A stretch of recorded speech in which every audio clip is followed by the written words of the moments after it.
Hari igihe kigera mu buzima ibintu wabonaga ko bisanzwe ukabona ko bitangiye kuba byahinduka, kandi bigahinduka mu kintu bita ibanga rikomeye cyane. Ibi ngibi rimwe na rimwe ntabwo wabisobanura, kubera ko igisobanuro cyabyo kiba kirenze cyane wowe rimwe na rimwe n'abandi bandi, cyangwa se nanone nawe ukabona neza ko hari kirimo kirashiftinga, hari kirimo kirava kuri level imwe kijya kuri yindi level. Aha hantu niho utangira kuba wabura abantu rimwe na rimwe comfort zone, cyangwa se hahandi wumvaga neza ko wategewe utabizi, bya bindi wumvaga neza ko ari ibintu biri buze kuba byaguha amahoro bigatangira kuba byameneka, ukabura epfo na ruguru. Ariko nanone kubura epfo na ruguru ukabona nubwo bibaye ariko bigufunguriye izindi nzira, ukabona byose urabihuza ariko ntabwo ari cyo gihe cyo kugira ngo ubabare. Indani muri wowe rero utangira kumva neza ko hari ikintu bita ihuriro ry'ubwoba no kwizera gukomeye cyane. Mbere nimba waburaga abantu ukumva urababaye, iki gihe uzababura wumve neza ko utakibabaye. Bivuze neza ko mw'iryo joro cyangwa se mw'uwo munsi wumva neza ko ari umunsi utamenya ibyawe, ariko nanone ukabona neza ko hari ikindi kintu kigiye kuba cyaba. Izo ni imbaraga rero ziva ku Mana rimwe na rimwe zinahindura ubuzima bwawe.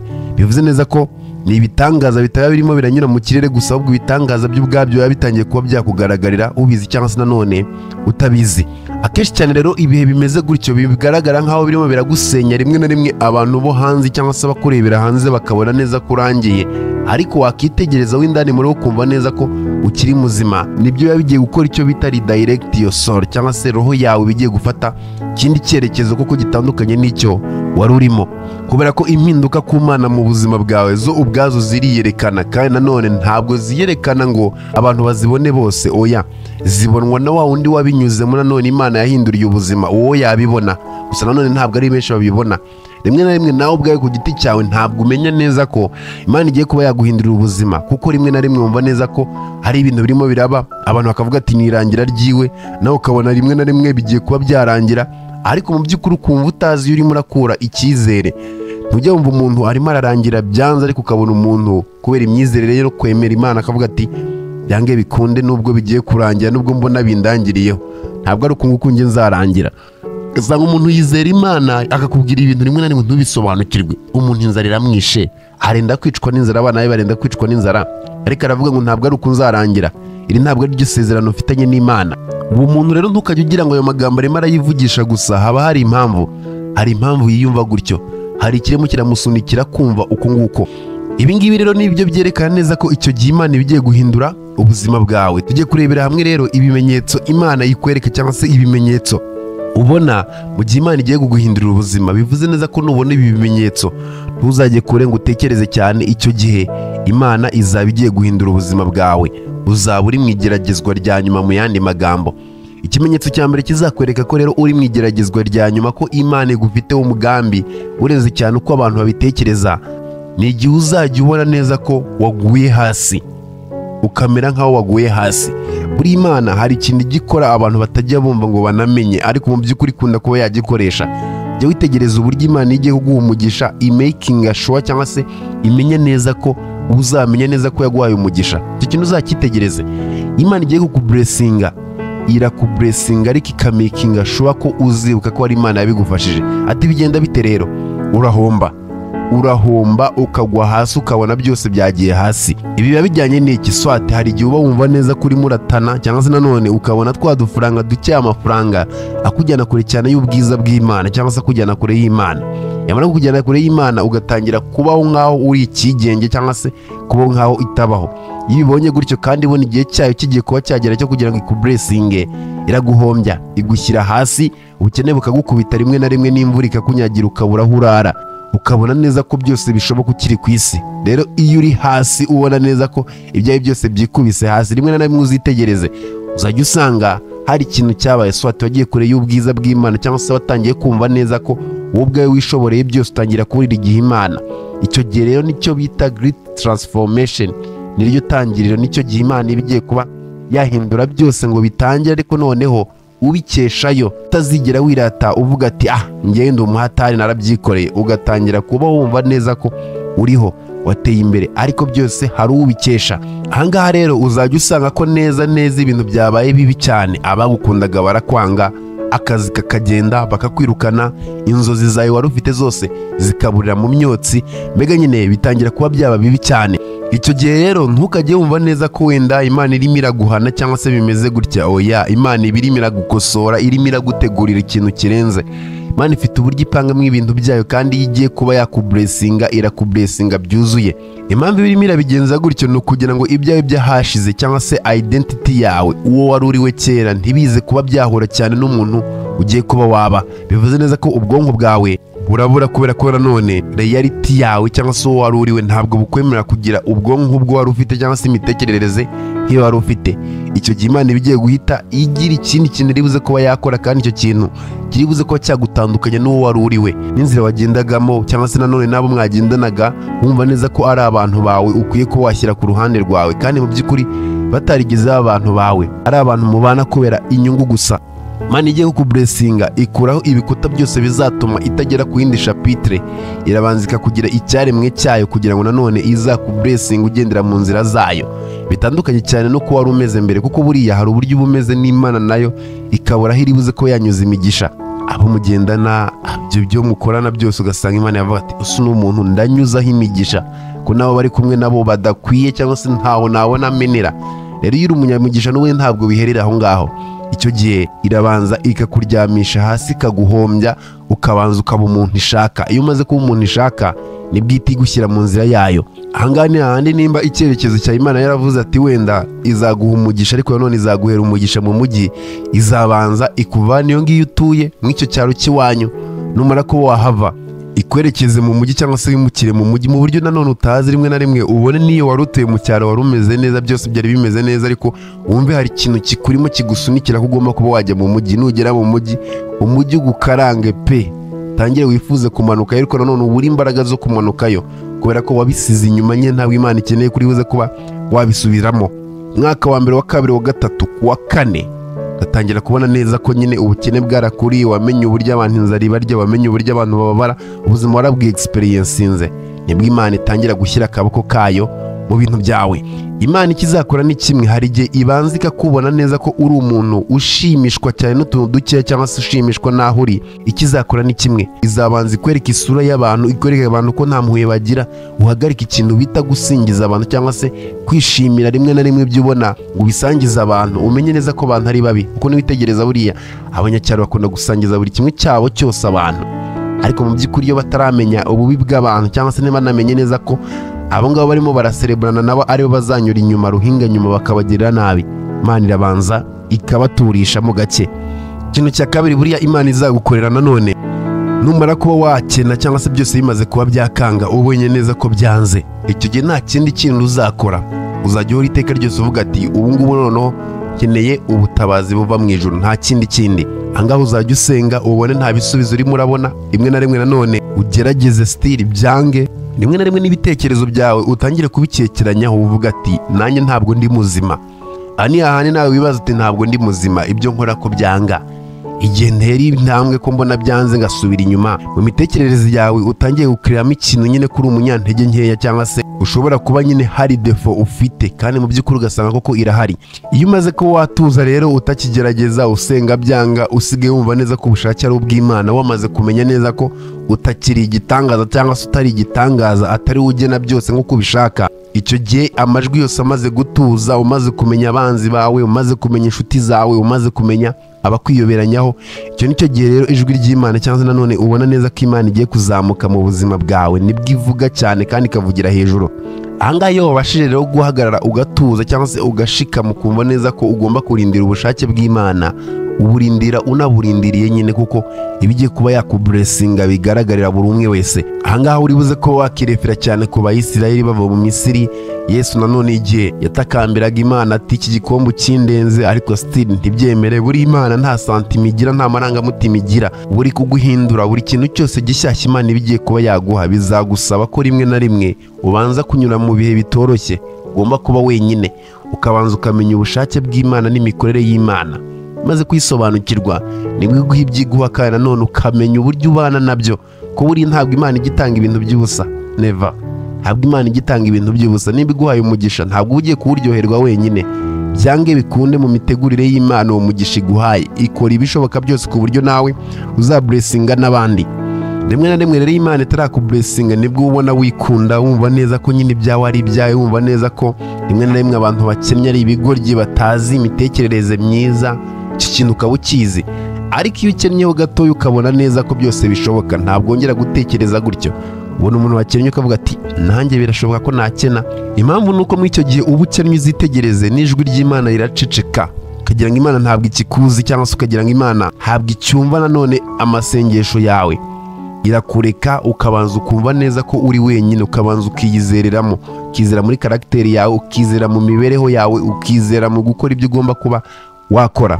Icyo gihe ntabwo Imana iba yabuze, ahubwo icyo irimo irakora iba irimo irubaka ikintu indani muri wowe, iba irimo iraguha impamvu utazigera wibagirwa aho yagukuye, iba irimo iraguha impamvu ku buryo, kuko nakubwiye ko Imana itagitanga ibintu by'ubusa, ku buryo nawe ejo bundi nubona umuntu uzumva ati uriya muntu nuko bimeze arimo aranyura mu bihe nk'ibi ngibi, ukabyumva ukanabisobanukirwa. Ibyo rero nibyo Imana ikora. Imana igutegura mu buryo bw'umwuka, mu buryo bw'imyumvire, ikanagutegura mu buryo bw'umubiri. Ibyo bintu ujye bimenya kandi nanone ubyitegure mu gihe Imana igiye kukublessinga, ibyo byo uzabinyuramo. Uzumve neza ko umugisha w'Imana uza nyine ubona ibintu izabanza igukubite hasi. Ikimenyetso cya gatatu rero kizakwereka ko Imana iri hafi kuba yakublessinga, yaguha imigisha, ni igihe uzajya wumva wowe ubwawe nawe ubwawe utakiruhuka, kumva roho yawe irajagaraye, kumva nawe ntabwo uzi uburyo umeze, ukumva urajagaraye kandi nanone mu buryo utabisobanuramo, kumva ntabwo worohewe, ntabwo mbega ukumva ibintu bimeze nk'aho byicanze, ukajya wumva roho yawe imeze nk'aho itacyuzuye mu buzima bwawe, ukumva roho yawe irimo iraremereye ubuzima bwawe. Icyo gihe ntabwo aba ari ubwoba, ahubwo nguwo ni umuhamagaro. Icyo gihe Imana icyo irimo irakora, irimo irabanza guhindura kamere yawe cyangwa se imitekerereze yawe, roho yawe ibanza ihinduke. Nimara kuba yahinduka izajya kujya yakora ibindi, kuko buriya nimba ari ikintu cya mbere Imana ibanza guhindura ni imyumvire n'imitekerereze yawe. Ahangaha ni hahandi ibanza kuguhindura, kumva neza ko aka kazu ni gatoya, ntabwo nakaba mu mwene runaka njyema mw'iyi nzu. Barakubeshya, Imana ikakumvisha neza ko ugomba kuyibamo, ukanayiryoherwa, ukanayishimira yewe mw'iyo nzu wahoze iteka ryose udakunda, ukayibamo byanga, ukumvira kujennye, ukumva ntabwo bikunda, ukabona byose nyine wagereranya niyo wabaga kuba ntabwo bihuye, ariko still roho yawe ikakuburabuza, uburyo bukakuburabuza, ubwirase bukakuburabuza, ariko bikarangira uyibayemo igihe kikagera ukumva neza ko nyine uri uwo, ukabyakira. Kuko nabikubwiye, ibanza ikagutandukanya n'uwo wari uriwe, n'ubwiyemezi bwawe byose bikabanza bigatandukana. Rimwe na rimwe rero wumva neza ko ari ugutabwa, ukumva neza ko wabaye bored, ukumva neza ko wigeze gukundwa iki gihe urimo urangwa, ariko mu by'ukuri buriya ntabwo rwari urukundo, karagahararo cyangwa se nanone bigendane n'ibyo bagushakagaho. Ibyo rero bikomeza kuba byaba gutyo, cyangwa se wabana nabyo muri ubwo buryo kandi nanone ukanabibamo nyine gutyo tu. Ahangaha nibwo uzagenda ubona ko hari izindi nyungu nshyashya utangiye kuba wakurikirana zitandukanye cyane na za zindi. Amahoro nimba warayaboneraga mu mayoga, ugatangira kubona neza ko amahoro usigaye uyabonera mu rusengero, niho usigaye ujya ukumva neza uratuje, ukumva neza ko nimba warakundaga igikundi kugira ngo ibibazo byawe bikemuke, ibibazo byawe usigaye wicarana nabyo ugahangana nabyo ukabibonera igisubizo, impinduka zo uzazibona. Icyo gihe roho yawe uzahita ubona neza ko roho yawe yatangiye kuba yategurwa. Igihe kimwe uzicara wibuka bya bihe byose wanyuzemo, wibuka ati siko mugani nari ndimo ndategurwa. Kuko akenshi cyane hari abantu batabimenya, ariko guhera uno munsi kubera ko wumvishe iki kiganiro uzavuga ngo ntiwabimenye, icyo gihe bari kugutegura kugira ngo ube umuntu w'icyaremwe gikwiye kuba cyahabwa umugisha. Ikintu cya kane rero buriya kizakwereka ko Imana irimo iragutegurira kuba wagira umugisha hafi aho ngaho, ni igihe abantu batangira kuba basohoka mu buzima bwawe birukanka. Iki ni ikimenyetso cyiza cyane cyerekana neza ko Imana iri hafi guhindura ubuzima bwawe. Ni nka immediate cause, ni nka cya kimenyetso cyerekana neza ko byatangiye kuba byaba. Ni igihe uzajya ubona urimo urahomba inshuti nyinshi cyane, abantu bagatangira gusohoka mu buzima bwawe, abantu wizeraga cyane bakagenda, inshuti watekerezaga ko muzabana iteka ryose zikagenda mu ijoro rimwe, abantu utatekerezaga ko bakubwira amagambo runaka bakayakubwira, ugatangira kumva neza ko hari ibintu bitari byiza uburyo urimo urafatwamo n'abantu wizeye bidakwiye. Bizaba bimeze nk'aho jaride nyine kuri ibimeze, hanyuma none ugasanga hari igiti kimwe kiri muri jaride ariko gifite amashami, hanyuma ukabona neza ko ya mashami barimo baragenda bayakataho, ugasanga igiti gisigaranye umutwe wo hejuru w'igifashe kuba cyakura, aho ubundi andi mashami yose yagiye. Icyo gihe rero niko Imana ibigenza, ifata ya mashami yumagaye cyangwa se ya mashami ubona neza ko n'ubundi ariho, ni nayo atuma igiti kitabyara imbuto neza, yamara kuyakata cya giti kigashaka uburyo kiri buze kumeza andi mashami y'ingenzi agendanye na klima, agendanye na condition, igiti kigasavayivinga gutyo. kandi icyo giti gikunda gutanga imbuto nshyashya nziza kuko kiba cyabonye igihe cyo kugendana nanone n'ibigezweho cyangwa se ibyakiremereraga bidafite icyo bimaze byavuyeho. ujye wumva neza ko buriya hari abantu baza mu buzima bwawe bagomba kuba bari inyuma y'amarembo yawe, batagomba kwinjira mu buzima bwawe. abo bantu rero rimwe na rimwe hari igihe twumva neza ko aribo bagomba kwinjira ahubwo mu buzima bwacu, rimwe na rimwe tukaba kwishyura ukizana, ariko n'ubundi badakwiye kuba babarizwa aho ngaho bari. aba ngaba rero Imana igomba kuba yabakura mu nzira, kuko ibibona neza ko nikomeza kuba yabashyira muri chapitre zindi zikurikiye mu buzima bwawe ntabwo uzaba amahoro. mu mitekerereze nibyo bita energy mismatch, mbega imbaraga zawe n'ibyo ugomba kuba wageraho ntabwo bihuye. bivuze neza ko hari frequency ebyiri zidafite kuba zagendana, mbega nyine urugendo ugiye ko wagendamo rw'imigisha rwo kuba blessed ntabwo Imana yakemera ko wagendana nawe, kuko ntabwo bishoboka. nyine Imana irabanza ikakwereka ikakumvisha neza ko atari ngombwa ndetse bitanashoboka ko cyangwa se utazigera unibeshya ko abantu bose mwatangiranye mugomba kuzarangizanya. ikintu cya gatanu cyangwa se nanone chapitre ya gatanu, uzabona neza ko Imana irimo iragenda igusomesha cyangwa se ibintu bya gatanu bizakwereka ko umugisha wawe cyangwa se imigisha yawe iri hafi. n'igihe uzajya ubona wowe ubwawe umeze nk'aho urasubira ahashize hawe. no kubera iki? buriya nimba hari ikintu abantu dutinya ni ahashize hacu. ahashize hacu turahatinya, kandi mu by'ukuri buriya bitize kubana amahoro n'ahashize hawe, aho hashize hawe haraguhiga. aha ni hahandi uba wumva neza ko nari uyu nguyu ntabwo nigeze mbikunda, kera nari umukene. rero nimba nari umukene, abantu ntabwo bagomba kuba bamenye neza ko nari umukene. abantu bakakwangira ko wari umukene ntibumve neza ko byanahindutse, nawe ubwawe ugatangira kubyirinda kugira ngo abantu batamenya neza ko wari umukene.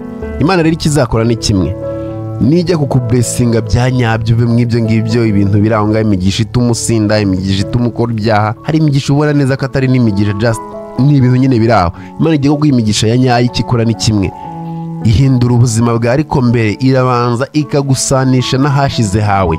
ukabanza ukemera neza ko uri umunyacyaro uvuka iyo ngiyo, ukabanza ukemera neza ko iwanyu mukennye, ukabanza ukemera neza ko nawe uretse kuba Imana yakublessinze ukaza mu mujyi aho ubundi nta kindi kintu utandukaniyeho n'abantu, ukabanza ukemera ahashize hawe ukabana naho amahoro. ku buryo umuntu akubwira ati bene kanakasha eso uramwibuka iki gihe yari ameze gutya, kavuga nyine ukumva nyine ntacyo bigutwaye, biragushimishije n'ubikubwiye ahubwo agasigara yiseka. iyo umaze rero kuba waba inshuti n'ahashize hawe n'ibyo wanyuzemo, cyangwa se akakwibutsa ati uribuka kera uburyo wari utambitse ibirengesha, uribuka uburyo wari igikara, uribuka uburyo byose nyine kwibutsa aguharasinga azi ko bikubabaza. mbere byarakubabazaga, ariko Imana igiye kuguha umugisha urabanza ukabana nabyo, ku buryo ibyo bintu bitari buze ko byaba iminyururu iri buze kuba yakuzirika, ahubwo ari ibintu biri buze ko byagutestinga, byaguha igeragezwa. iyo umaze kubana nabyo rero, old habit cyangwa se akamenyero ka kera uwo wahuze uriwe, abantu muziranye, iwanyu, igiturage, ubuhinzi, bya bindi byose byakuvunaga kubyakira, iyo umaze kuba wabimenya, umaze kuba wabana nabyo amahoro, nta kintu rero kiba kikigukanga. icyo gihe uri mu nzira ya nyayo. icyo gihe nicyo bita ngo Imana irimo iragira ngo ikwibutse cyangwa se ikumvishe uwo wari uriwe, kuko baravuga ati utazi yava ntanamenye yajya. iryo jambo ushobora kuryumva gutyo ukagira ngo ni ijambo risanzwe, ariko ntabwo risanzwe. uba ukeneye kumva ukanakura nyine, kuko ugomba kuba wakura. ibi bintu rero ntabwo aba ari igihano, ntabwo ari igihano nk'uko babitekereza, ahubwo ni ikimenyetso cyerekana neza ko you are ready cyangwa se uriteguye. iyo rero utangiye kuba wakivumbura ku byahoze iteka ryose bikuyobora, biba bivuze neza ko icyo gihe nanone wafashe undi murongo. icyo gihe wavuze ati oya, wa muyobozi wanjye we aho ngejeje ndahazi. iki nicyo gihe rero kugira ngo ntangire nkurikire umuyobozi mushyashya, kubera ko nyine ibyo byarakubabazaga ntabwo bikigukanga. ibyo byari ibikangisho bya sekibi. Imana irabanza ikakumvisha ko ibyo bikangisho ntacyo bivuze, ari ibikangisho nyine biri aho birangira. wamara kubyumva ugafata iya mbere ukajyamo mbere. iyo ahashize hawe hatakigutera ubwoba cyangwa se hatakigupanikisha, icyo gihe rero nicyo gihe ugomba kwicara ukumva ndetse ukigurira kamwe ukavuga ngo right now maze kugraduatinga ishuri ryahashize hanye ntabwo hakinkanga, namaze kumenya neza ko ndi bene kanaka, navukiye nari meze gutya, narabyakiriye ibyanjye byahashize. aba ari cyo gihe rero kugira ngo ubeho uno munsi witeguriye kuba wakakira imigisha y'Imana ibigiye kuba yakublessingira, kuko wamaze kwakira nyine uwo wari uriwe. ikimenyetso cya gatandatu kizakwereka ko rero Imana iri hafi kuba yakublessinga. iyi ni chapitre y'ingenzi nanone iryohera abantu benshi. ni igihe utangira kuba wabona neza ko hari opportunity, amahirwe. ikintu cya gatandatu rero cy'ikintu bita unexpected opportunity. amahirwe atangira kuba yakuzira utazi yavuye. Yani ahantu uba wicaye warakiriye Imana, uri umunyamahoro, wumva neza ko nyine ubwo ni ubuzima bwawe, wumva ko nta muntu ugutera agahinda, mbega warakiriye ubuzima urimo nyine, ukabona nanone urimo uraryoherwa n'ibyo ufite, ugatangira gutera intambwe byanga, ariko ukavuga ati wow it's okay, nta kibazo, niko isi imeze, n'abandi biranga, nta gikuba cyacitse. Umuntu aguye mu kira akavuga ati okay, isi izabikubaza, ntunabyiteho, ukamubabarira ukikomereza ubuzima. Ahangaha rero nibwo ya miryango utigeze ukomangaho nanone itangira kuba yagufungukira, nibwo abantu b'agaciro batangira kuba bagaragara mu buzima bwawe utazi iyo bavuye, kuko abandi babuzaga kuza, abo ngabo b'agaciro baramaze kuba bagenda. Rimwe na rimwe ubona neza ko bya bindi wabonaga neza ko ari ibihe bigukomereye bitigeze bibi bikomeye, ahubwo cyari igihe cyo kuba wategurwa. Ahangaha nibwo ubona neza ko ikintu bita kwizera na probability cyangwa se n'ibishoboka nabyo bwabyo bishobora kuba byahura. Nibwo utangira kuba wabona akazi kavuye ahantu utazi bitunguranye, ariko gatuma uri buze ko wagera ku cyo bita true purpose, impamvu ya nyayo. Iki nicyo gihe ubona neza ko ibintu wakoze randomly, ibintu biri aho ngaho rimwe na rimwe washyizemo kuboko kugira ngo wibonere ibyo kurya birenga cyane ibyo kurya, ukabona Imana irabiblessinze. Ya business wasuzuguraga kera wumvaga neza ko utanakora, rimwe na rimwe ugakora ijya gusa nayo kubera kwanga gukora nka yayindi, ariko nayo niyo ukoze ukabona iri munsi cyane ya yayindi, ariko ukabona iyo ngiyo wakoze Imana ihaye umugisha, Imana irayiblessinze. Ahangaha nibyo ubona neza ko rimwe na rimwe nyine Imana ibirimo irakora ikintu kirenze cyane. Nibwo uhita uvuga ngo nari ndimo ndigishwa, ntabwo byari ibigeragezo burya nk'uko nabitekerezaga. Chapitre ya 7 rero, iyi ni chapitre ibintu byose biba bimeze nk'aho bigiye ku murongo, umaze kugira amahoro yuzuye, umaze kubona neza ko byose bishoboka, umaze kumenya neza ko abantu baza bakagenda, umaze kumenya neza ko ushobora kwizera umuntu akaguhemukira, ugatangira kubona neza ko hari izindi mbaraga zigiye gushiftinga muri wowe. Iki ni cyagiye uba utakibabazwa n'ibyashize byawe, imbaraga zakubabazaga zitagihari, mbega nyine utakirukanka ku byakubabazaga, mbega usigaye ari umuntu umeze neza kuruta igihe cyose wigeze kumera neza. Wabaye umuntu wahoze iteka ryose wumva neza ko uriwe, kuko iki gihe ni igihe na cyiza cyane, kuko iterambere uba waribonye, ubona neza ko byose byashoboka. Iki gihe rero kigezeho nta kindi kiba gisigaye, uba ugomba kuba wakitegura nyine iyo migisha yawe, kuko nicyo gihe ugiye kuba wasarura, kuko iyi niyo step ya nyuma yo kugira amahoro indani muri wowe. Imiraba yaza ukumva neza ko bitazahoraho, ibintu byose ugatangira kubona neza ko ari by'igihe gitoya, ukiga kubana n'abantu, ukiga kugira ubwenge, ukiga gutuza, byose ukabyiga. Iyo umaze kubimenya still umenya neza ko Imana igiye kukublessinga. Muri izi stage zose ugeze kuri stage ya kangahe, cyangwa nta nubwo uratangira, uracyari mu byo nawe utazi. Nicyo gihe cyo kwisuzuma kugira ngo nanone utazacikwa cyangwa se utazatinda kuba blessed. Nakoze.